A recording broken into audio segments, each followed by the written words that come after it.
जय हिंद, जय भारत दोस्तों। आप सभी का स्वागत है हमारे डेली करंट अफेयर शो में, जिसमें हम आज देखने वाले हैं 8 सितंबर 2021 का करंट अफेयर, जिनमें पहले कुछ हेडलाइंस जैसे कि मॉर्निंग कंसल्ट ग्लोबल रेटिंग्स में प्रधानमंत्री नरेंद्र मोदी रहे शीर्ष पर। आखिर क्या है इस रेटिंग का मतलब? मॉर्निंग कंसल्ट ग्लोबल रेटिंग जानेंगे, बने रहिए हमारे साथ वीडियो में। भारत और ऑस्ट्रेलिया के बीच आरंभ हुआ नौसेना अभ्यास AU सिंडेक्स। स्पेस एक्स 15 सितंबर को इंस्पिरेशन 4 स्पेस फ्लाइट करेगा लॉन्च। चंडीगढ़ में किया गया भारत का सबसे ऊंचा वायु शोधक का उद्घाटन। फ्रांस में आयोजित किया जा रहा IUCN वर्ल्ड कंजर्वेशन कांग्रेस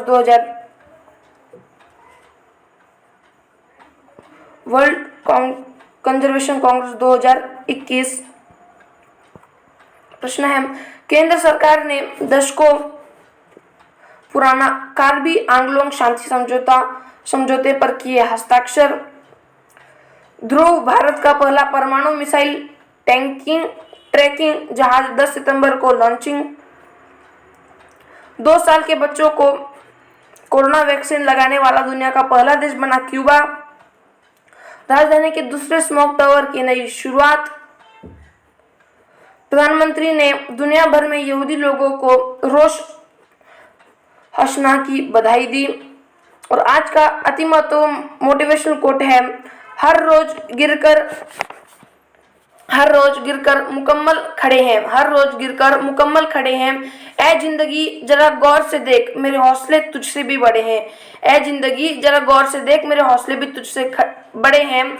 इसी मोटिवेशनल कोटे के साथ हम शुरू करते हैं आज का करंट अफेयर, जिनमें हमारा पहला प्रश्न है 7 सितंबर 2021 को दिल्ली में दूसरे स्मोक टावर की शुरुआत की गई है। इसका निर्माण किसने किया है? तो यह जो दिल्ली में स्थित दूसरा स्मोक टावर है, इसकी नई शुरुआत की गई है। यानी दिल्ली में पहला भी कोई एक स्मोक टावर बना है, यानी दिल्ली में पहले भी एक स्मोक टावर बना है, जो कि दिल्ली में ही कनॉट प्लेस में स्थित है। क्या है आखिर ये स्मोक टावर, जानेंगे। उससे पहले बता दूं, स्मोक जो शब्द है SMOG, स्मोक जो शब्द है, यह 2 शब्दों से बना है। पहला है स्मोक और दूसरा है फॉग। तो इसका अर्थ है धुआं और कोहरा जो है, इनसे जो है इस स्मोक शब्द का अर्थ होता है। और यह जो है यह बहुत ज़्यादा वायु प्रदूषण करता है। और इसका जो दूसरा स्मोक टावर है, यह कहाँ स्थित है? तो यह स्थित है आनंद विहार में, जो कि दिल्ली में ही है। और यह दिल्ली का दूसरा स्मोक टावर आनंद विहार में स्थित। किस कंपनी से स्थित किया है? तो इसे स्थित किया है टाटा कंपनी ने। तो इसका उत्तर हो जाएगा टाटा कंपनी, जिसने दिल्ली में दूसरा स्मोक टावर स्थित किया है। अब हम चलते हैं, तो यह इमेज है दिल्ली में स्थित दूसरे स्मोक टावर की, जिसका निर्माण किया है टाटा कंपनी ने। हम चलते हैं कुछ अति महत्वपूर्ण प्रश्नों की तरफ, जिनमें पहला प्रश्न है, भारत में मार्केट कैप के अनुसार 4 बड़ी कंपनी। तो भारत में मार्केट कैप के अनुसार सबसे 4 बड़ी कंपनियों में सबसे पहले आती है रिलायंस। ठीक है, सबसे पहले आती है रिलायंस, दूसरे पे आती है टाटा कंपनी, तीसरे पे आती है HDFC,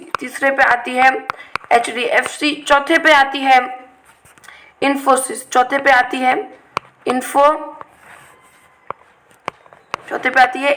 तो ये 4 बड़ी कंपनी, मार्केट कैप के अनुसार 4 बड़ी कंपनियां हैं भारत में। अब अगला महत्वपूर्ण प्रश्न है, दुनिया का 5वां सबसे मूल्यवान ब्रांड है जियो। दुनिया का 5वां सबसे मूल्यवान ब्रांड है जियो। अगला अति महत्वपूर्ण प्रश्न है, पिछली शताब्दी के सबसे बड़े दानवीर। तो जो पिछली शताब्दी के सबसे बड़े दानवीर हैं, उनका संबंध है टाटा कंपनी से। उनका नाम है जमशेद जी टाटा। अब हम देखते हैं आज का दूसरा प्रश्न जो कि है 6 से 10 सितंबर 2021 तक किन दो देशों की नौसेनाओं ने द्विपक्षीय अभ्यास AU सिंडेक्स कर रही है। तो यह जो AU सिंडेक्स, इसे पहले हम लिख लेते हैं AU सिंडेक्स। तो AU सिंडेक्स जो है, इसका हम सरल शब्दों से ही अर्थ निकाल लेंगे, जो कि है AU से हो जाएगा ऑस्ट्रेलिया, AU से हो जाएगा ऑस्ट्रेलिया, IND से हो जाएगा इंडिया, यानी भारत और इंडिया के मध्य होने वाली, EX से हो जाएगा एक्सरसाइज, भारत के और ऑस्ट्रेलिया के मध्य होने वाली एक्सरसाइज, भारत और ऑस्ट्रेलिया के मध्य होने वाली एक्सरसाइज जिसका नाम है AU सिंडेक्स। और ये नौसेनाओं में द्विपक्षीय युद्धाभ्यास है जो कि भारत और ऑस्ट्रेलिया के मध्य होता है। तो इसका उत्तर हो जाएगा C, भारत और ऑस्ट्रेलिया। अब हम देखते हैं कुछ महत्वपूर्ण प्रश्न, जैसे कि स्लाइनेक्स। तो यह जो स्लाइनेक्स युद्धाभ्यास है, यह संबंधित है भारत और सिंगापुर से, यह संबंधित है भारत और सिंगापुर से, भारत और सिंगापुर के मध्य होती है स्लाइनेक्स युद्धाभ्यास। अगला प्रश्न है सिम्बेक्स युद्धाभ्यास। यह जो सिम्बेक्स युद्धाभ्यास है, यह श्रीलंका और इंडिया के मध्य होता है, यह श्रीलंका और इंडिया के मध्य होता है। अगला प्रश्न है संप्रीति। संप्रीति जो है यह भारत और बांग्लादेश के मध्य होती है, यह भारत और बांग्लादेश के मध्य होने वाली एक्सरसाइज है। सूर्य किरण, यह जो सूर्य किरण है, यह भारत और नेपाल के मध्य होती है, भारत और नेपाल के मध्य।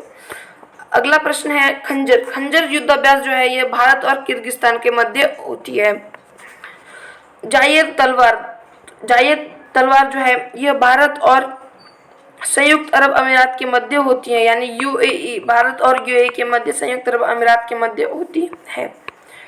डेजर्ट प्लेग और एक्स डेजर्ट नाइट। तो ये जो डेजर्ट प्लेग और एक्स डेजर्ट नाइट है, में कभी भी कंफ्यूज नहीं होना है, क्योंकि जो डेजर्ट प्लेग है यह संयुक्त अरब अमीरात और भारत के मध्य होती है, यानी UAE और भारत के मध्य होती है। और यह कहाँ आयोजित की गई थी, तो यह UAE के अंदर ही आयोजित की गई थी।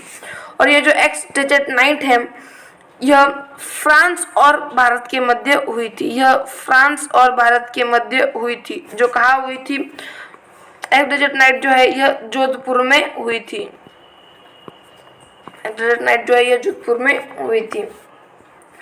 हम देखते हैं आज का तीसरा प्रश्न, जो कि है स्पेस फ्लाइट इंस्पिरेशन 4 किस अंतरिक्ष एजेंसी से संबंधित है। तो यह जो नोट करना, यह जो इंस्पिरेशन 4 है, यह एक स्पेस फ्लाइट है और यह संबंधित है एलोन मस्क जो है, यह एक कंपनी के, यह बहुत सारी कंपनियों के मालिक है, लेकिन जो इस इंस्पिरेशन 4 को जो लॉन्च करने वाली उस कंपनी का नाम है स्पेस एक्स कंपनी के यह मालिक हैं।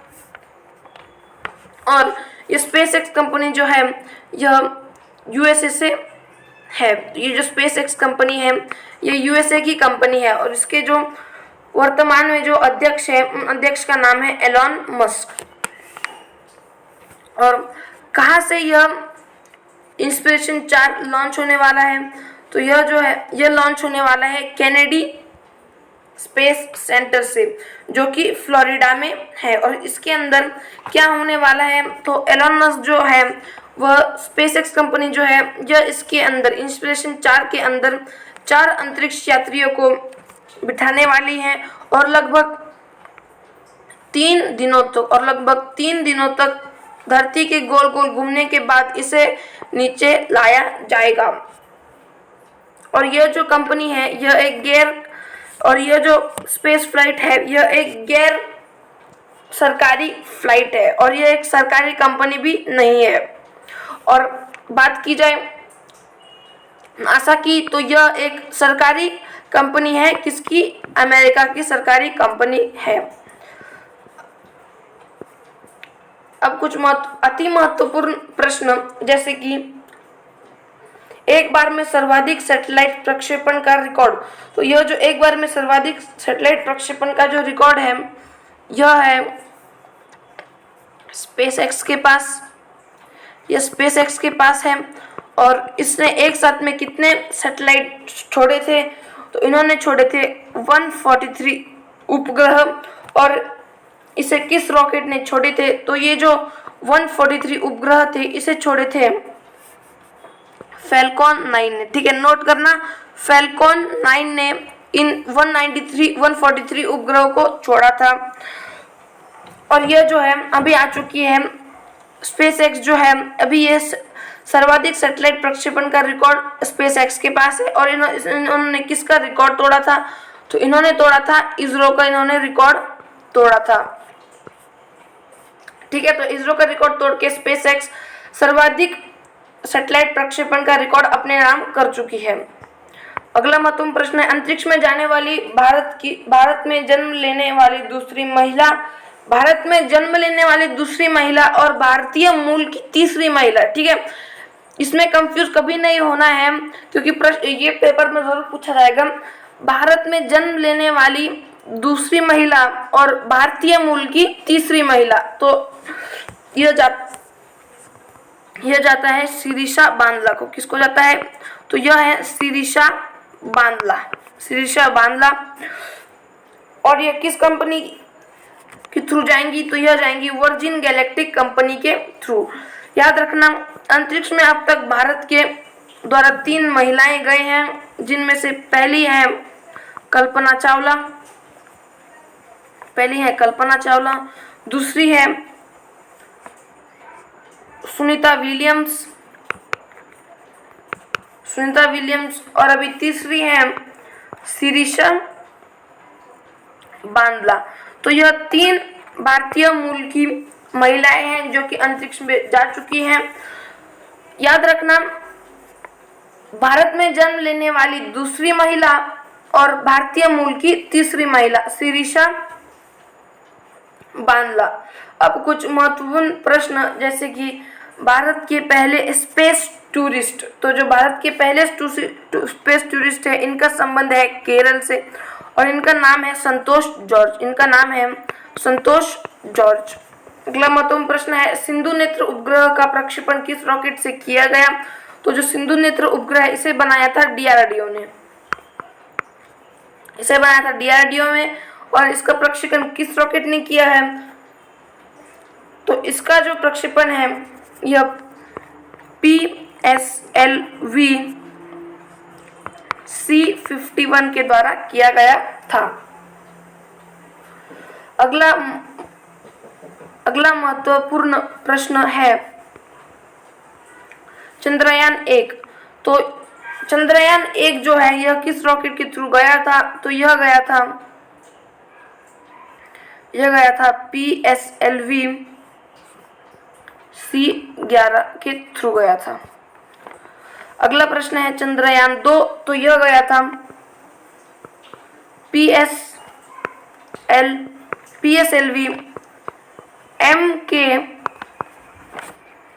MK3 और आगे कंटिन्यू M1 के थ्रू यह चंद्रयान 2 जो है ये इस रॉकेट के थ्रू गया था।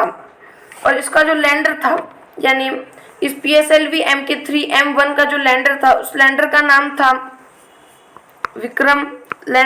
था विक्रम। और जो रोवर का नाम था प्रज्ञान।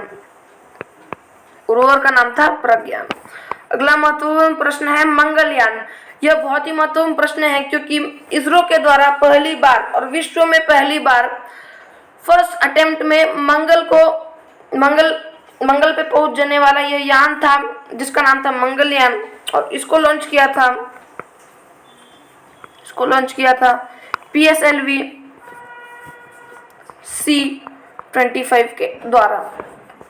हमारा आज का चौथा प्रश्न है, 7 सितंबर 2021 को भारत के सबसे ऊंचे वायु शोधक का उद्घाटन कहाँ किया गया?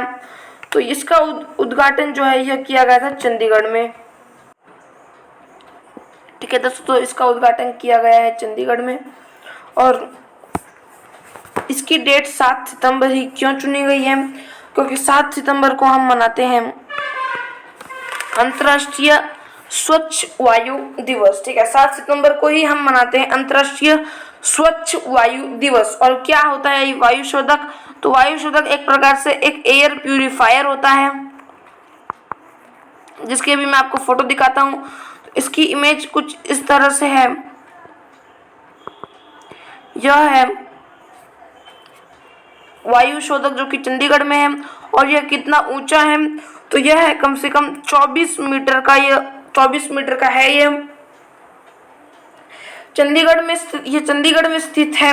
और यह एक एयर प्यूरिफायर। और कितने इसके अंदर कितना एरिया का जो है एयर प्यूरिफाई हो जाता है? तो लगभग 1 किलोमीटर का जो एरिया है, यह उस 1 किलोमीटर के एरिया की जो हवा है उसकी शुद्धिकरण करता है। ठीक है, अभी हम चलते हैं कुछ महत्वपूर्ण प्रश्नों की तरफ, जिनमें पहला महत्वपूर्ण प्रश्न है ईट राइट स्टेशन 5 स्टार प्रमाण पत्र। ईट राइट स्टेशन 5 स्टार प्रमाण पत्र करने वाला पांचवा रेलवे स्टेशन। तो पांचवा रेलवे स्टेशन है चंडीगढ़। ठीक है, पांचवा रेलवे स्टेशन है चंडीगढ़।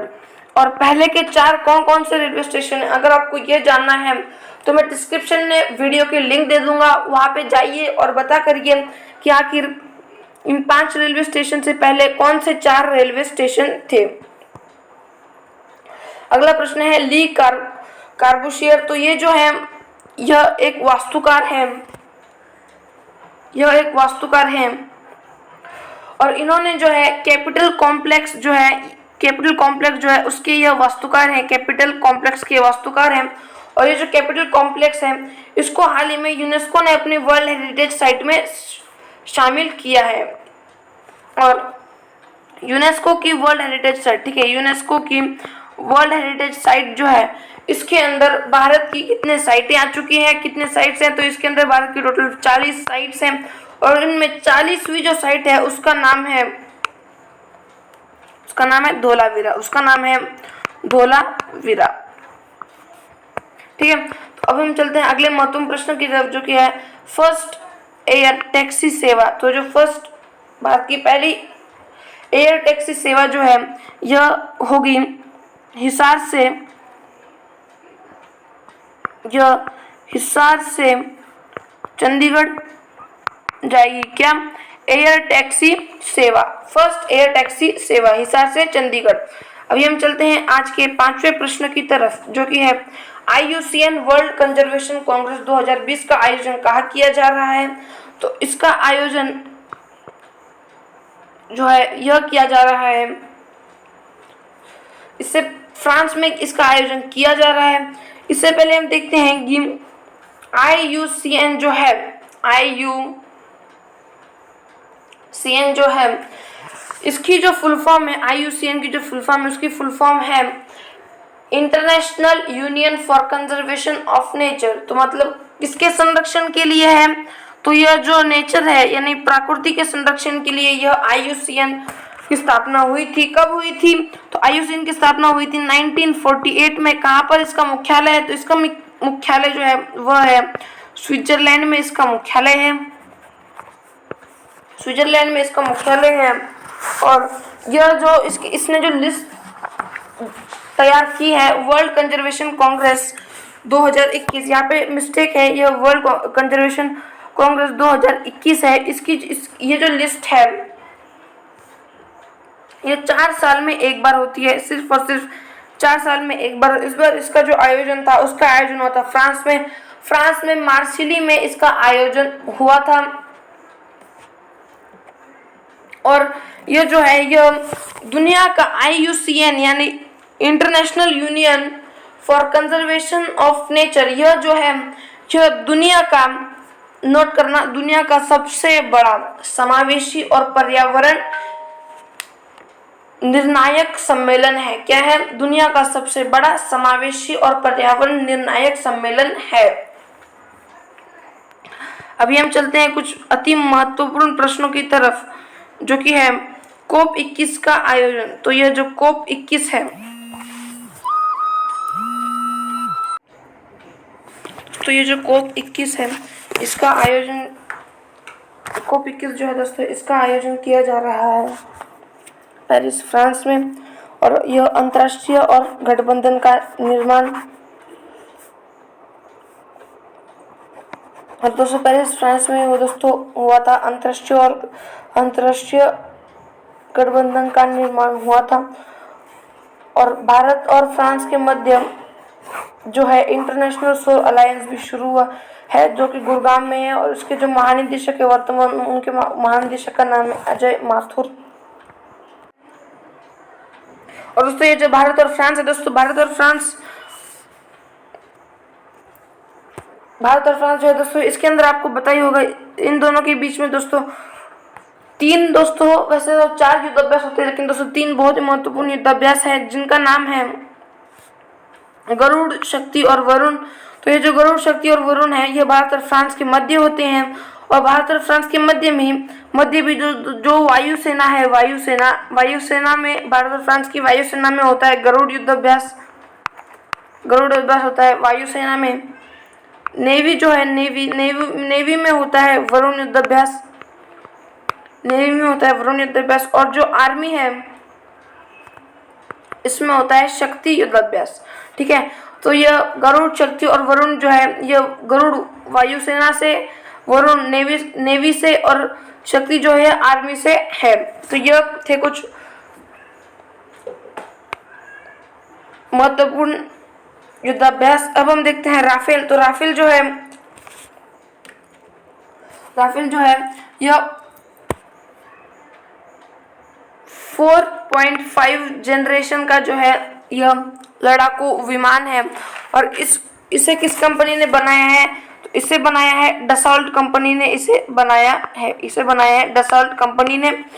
और भारत में यह कब शामिल हुआ था? तो भारत में राफेल जो है यह शामिल हुआ था 10 सितंबर 2020 को यह शामिल हुआ था। कहाँ से शामिल हुआ था? तो अंबाला, हरियाणा से यह शामिल हुआ था। और इसे किस टीम में शामिल किया गया है? तो इसे शामिल किया गया गोल्डन स्क्वाड्रन 17 में इसे शामिल किया गया है।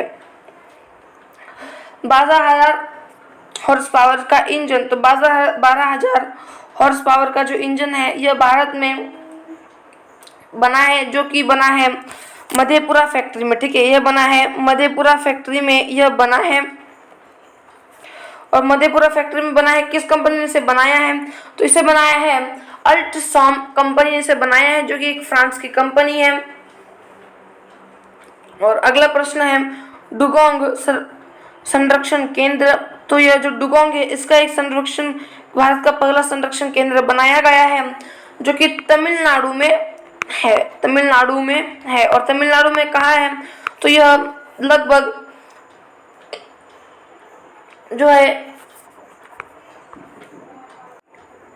ठीक है दोस्तों, तो ये जो डुगोंग जो है दोस्तों, बता दूं ये जो डुगोंग जो है दोस्तों इसका भारत का पहला संरक्षण केंद्र हुआ था, और तमिलनाडु में है यह भारत का पहला संरक्षण केंद्र डुगोंग का।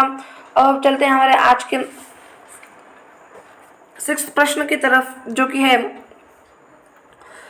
सितंबर 2021 में भारत सरकार ने किस राज्य के साथ कार्बी आंगलोंग समझौते पर हस्ताक्षर किए हैं? तो क्या है ये कार्बी आंगलोंग? बता दूं आपको, ये जो कार्बी आंगलोंग जो है जिसके भी हम बात करें, कार्बी आंगलोंग यह एक जिला है। कार्बी आंगलोंग जो है यह एक जिला है, और यहाँ ये असम में यह कार्बी आंगलोंग जो है ये स्थित है। असम में कार्बी आंगलोंग जो है ये स्थित है, और यहाँ की जो जनजाति है, कार्बी आंगलोंग जिले की जो जनजाति है, यह जो आदिवासी लोग हैं, यह लोग विकास ना होने के कारण हिंसक बन चुके हैं, और यह जो है ये हिंसक कार्रवाई कर रहे हैं, या फिर जैसे कि लोगों को मारना और यह लोग काम कर रहे हैं। तो भारत सरकार जो है यह इनके साथ, कार्बी आंगलोंग जो है यहाँ के जो लोग हैं इनके साथ एक समझौता कर रही है, जिसके तहत जो भी कार्बी आंगलोंग के जो भी लोग हैं उन्हें 3 जो है रूल्स मानने पड़ेंगे, जो कि है भारत सरकार के द्वारा दिए गए। जिनमें पहला है 1 महीने के लिए, 1 महीने में हिंसक जो कार्रवाई कर रहे हैं उसे बंद करना। दूसरा है हथियारों के साथ आत्मसमर्पण कर देना। और तीसरा है मुख्य धारा पे लौट आना, यानी जैसे वो थे वैसा ही बर्ताव करना। और यह तो भारत सरकार ने कार्बी आंगलोंग जो है उन लोगों को दिए थे, ये 3 रूल्स थे। और जो कार्बी आंगलोंग के लोगों ने भारत सरकार से मांगा है, उसके तहत भारत सरकार ने असम को 1000 करोड़ रुपए जो है ये विकास के लिए दे दिए हैं। 1000 करोड़ रुपए जो है विकास के लिए भारत सरकार ने असम को दे दिए हैं। अब हम चलते हैं ये जो है आप देख सकते हो यहाँ पे मीटिंग चल रही है। अभी हम चलते हैं अति महत्वपूर्ण प्रश्नों की तरफ, जिनमें पहला प्रश्न है असम के संस्थापक। तो असम के संस्थापक हैं गोपीनाथ बारदोलाई, और इन्हीं के नाम पर गुवाहाटी में इनके नाम का एक इंटरनेशनल एयरपोर्ट है जिसका नाम है गोपीनाथ बारदोली एयरपोर्ट। अगला प्रश्न है अंबुबाची का मेला। तो यह जो अंबुबाची का मेला यह असम में मनाया जाता है, और यह कामाख्या माता मंदिर जो है उसके अंदर यह मेला आयोजित होता है। असम का यह जो है बगरुम्बा जो है यह एक असम का त्योहार है, और असम का शास्त्रीय नृत्य है सत्रिया। ठीक है, असम का जो शास्त्रीय नृत्य है उसका नाम है सत्रिया। और भारत में टोटल 8 क्लासिकल डांस है, यानी 8 शास्त्रीय डांस है। कितने? 8 क्लासिकल भारत में डांस है।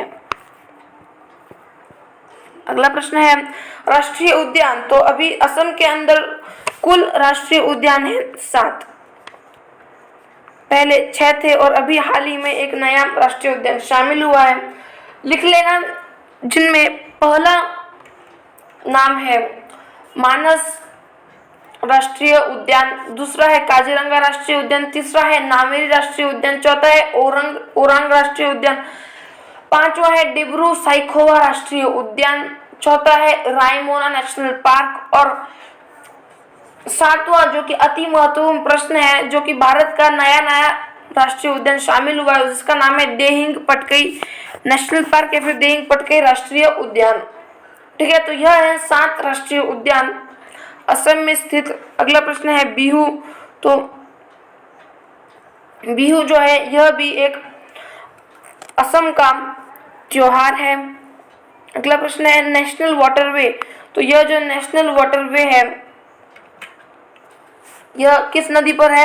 यह पहली बात असम में है और यह ब्रह्मपुत्र नदी पर है, यह ब्रह्मपुत्र नदी पर है। और यह कहां से कहां तक है? तो यह दुबरी और सादिया, दुबरी से लेकर सादिया तक यह नेशनल वाटरवे है। अगला प्रश्न है माजुली द्वीप। तो माजुली द्वीप जो है यह असम में है और यह ब्रह्मपुत्र नदी पर स्थित है। हम देखते हैं हमारा आज का 7वां प्रश्न, जो कि है भारत के पहले उपग्रह और बैलिस्टिक मिसाइल ट्रैकिंग जहाज का नाम क्या है? तो भारत के पहले उपग्रह और बैलिस्टिक ट्रैकिंग जहाज का नाम है ध्रुव जहाज। और यह आपको न्यूज दिखा देते हैं, यह जो ध्रुव जहाज है INS ध्रुव जो है यह 10 सितंबर को होगा, लॉन्च होगा यह भारत की तरफ से। और यह जो है यह देश का पहला न्यूक्लियर मिसाइल ट्रैकिंग जहाज है। 15,000 टन वजनीय INS ध्रुव की लागत लगभग 725 करोड़ रुपए है। और यह जो है AESA यानी इलेक्ट्रॉनिक स्कैन एरेस रडार से जो है यह लेस है। INS ध्रुव भारतीय नौसेना की ताकत में करेगा कई गुना इजाफा, यानी एक तरह से INS ध्रुव जो है यह 10 सितंबर को लॉन्च होगा। देश का पहला न्यूक्लियर मिसाइल ट्रैकिंग जहाज है, 15,000 टन वजनीय है, 725 करोड़ की लागत से यह बनाया गया है। यही था INS ध्रुव। अब हम देखते हैं कुछ महत्वपूर्ण प्रश्न, जैसे कि पहला महत्वपूर्ण प्रश्न है पहला स्वदेशी युद्धपोत। तो भारत का पहला स्वदेशी युद्धपोत है INS विक्रांत। भारत का पहला स्वदेशी युद्धपोत है INS विक्रांत।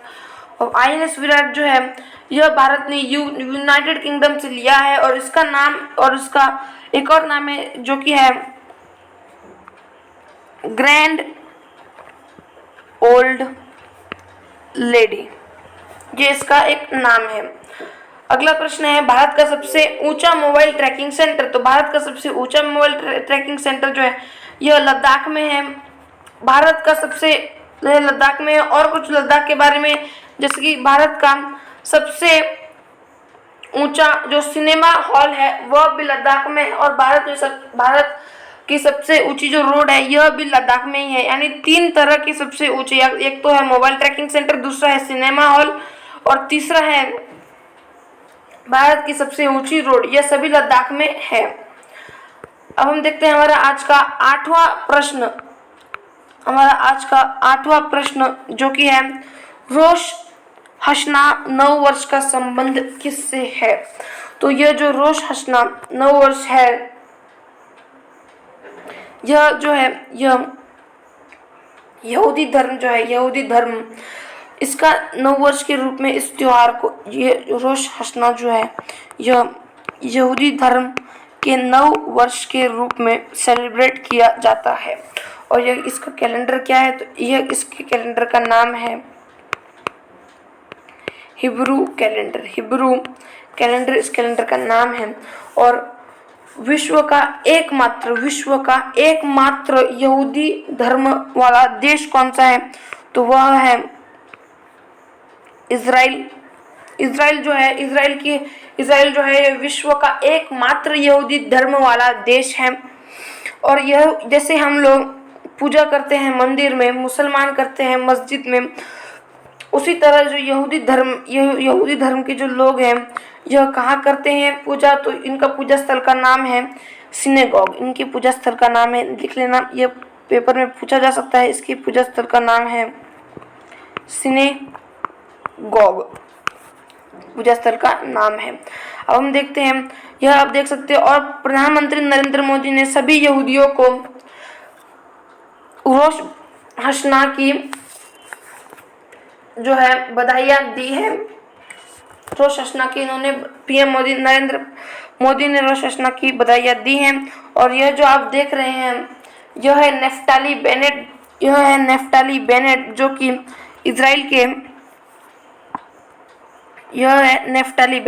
इजराइल के प्रधानमंत्री हैं। और यह है नरेंद्र मोदी। अब कुछ अति महत्वपूर्ण प्रश्न, जैसे कि इजराइल की संसद का नाम क्या है। तो जो इजराइल की संसद है इसका नाम है नेसेट। इजराइल की संसद का नाम है नेसेट। अगला प्रश्न है इजराइल तथा यूएई के मध्य समझौता। तो इजराइल और यूएई के मध्य एक समझौता हुआ था जिसका नाम था अब्राहम अकॉर्ड। अब्राहम अकॉर्ड जो है ये इजराइल और यूएई के मध्य हुआ समझौता है। अगला प्रश्न है इजराइल के राष्ट्रपति। तो इजराइल के राष्ट्रपति का नाम है इजराइल के राष्ट्रपति का नाम है इसाक हरजोग। इजराइल के राष्ट्रपति का नाम है इसाक हरजोग। और ये जो बराक 8 है, बराक 8 जो है ये भारत और इजराइल जो है ये जो बराक 8 मिसाइल है यह भारत और इजराइल दोनों ने मिलकर बनाई है। कौन सी? Barack 8 missile. और महत्वपूर्ण प्रश्न जो कि है हेरॉन ड्रोन जो है यह भारत ने इजराइल से खरीदा है। क्यों खरीदा है? ताकि वह चीन पर निगरानी रख सके। चीन पर निगरानी रखने के लिए भारत ने इजराइल से हेरॉन ड्रोन खरीदा है। आयरन डोम पद्धति। तो आयरन डोम पद्धति जो है यह इजराइल की एक डिफेंस सिस्टम है। इजराइल का एक डिफेंस सिस्टम है और इंडिया में निर्मित और इंडिया का स्वदेशी ड्रोन डिफेंस सिस्टम का जो नाम इंडिया का पहला जो ड्रोन डिफेंस सिस्टम है इसका नाम है इंद्रजाल। इंडिया के पहले ड्रोन डिफेंस सिस्टम का नाम है इंद्रजाल। अगला महत्वपूर्ण प्रश्न है America based global leader approval tracker morning consult के अनुसार सर्वेक्षण में शामिल 13 विश्व नेताओं में किसकी अप्रूवल रेटिंग अधिक है? तो सबसे अधिक है नरेंद्र मोदी। यह हमारे लिए गर्व की बात है क्योंकि यह जो America based global leader approval tracker morning consult है, इसके अनुसार सर्वेक्षण में शामिल 13 विश्व के बड़े बड़े नेताओं में सबसे ज़्यादा अप्रूवल रेटिंग जो है ये प्रधानमंत्री नरेंद्र मोदी की है। और सबसे नीचे कौन कौन है तो आपको बता दें, सबसे नीचे शुरू करते हैं सबसे नीचे से। तो पांचवें स्थान पर है यूएसए के जो प्रेसिडेंट है जो बाइडेन, यह 5वें स्थान पर है। चौथे स्थान पर है जर्मनी की प्रेसिडेंट एंजेला मर्केल। तीसरे स्थान पर है इटली के राष्ट्रपति ड्रानी। इसका पूरा नाम आप हमें कमेंट सेक्शन में बताओगे, मैंने आपको बस हिंट के लिए बता दिया ड्रानी, और इसका पूरा नाम आप कमेंट सेक्शन में बताओगे। चौथे स्थान पर है मैक्सिको के जो राष्ट्रपति उनका नाम है पोसेल जो है ये चौथे स्थान पर है और यह मैक्सिको के राष्ट्रपति हैं। और पहले स्थान पर है नरेंद्र मोदी जो कि पहले स्थान पर है और भारत के प्रधानमंत्री हैं नरेंद्र मोदी। फिर से बताता हूँ, पहले स्थान पर हैं नरेंद्र मोदी। हम चलते हैं कुछ अति महत्वपूर्ण प्रश्नों की तरफ, जिनमें पहला प्रश्न है नीति आयोग के अध्यक्ष। तो जो नीति आयोग है इसके अध्यक्ष हैं भारत के प्रधानमंत्री नरेंद्र मोदी। मौद्रिक नीति समिति जो है इसके अध्यक्ष हैं आरबीआई के गवर्नर।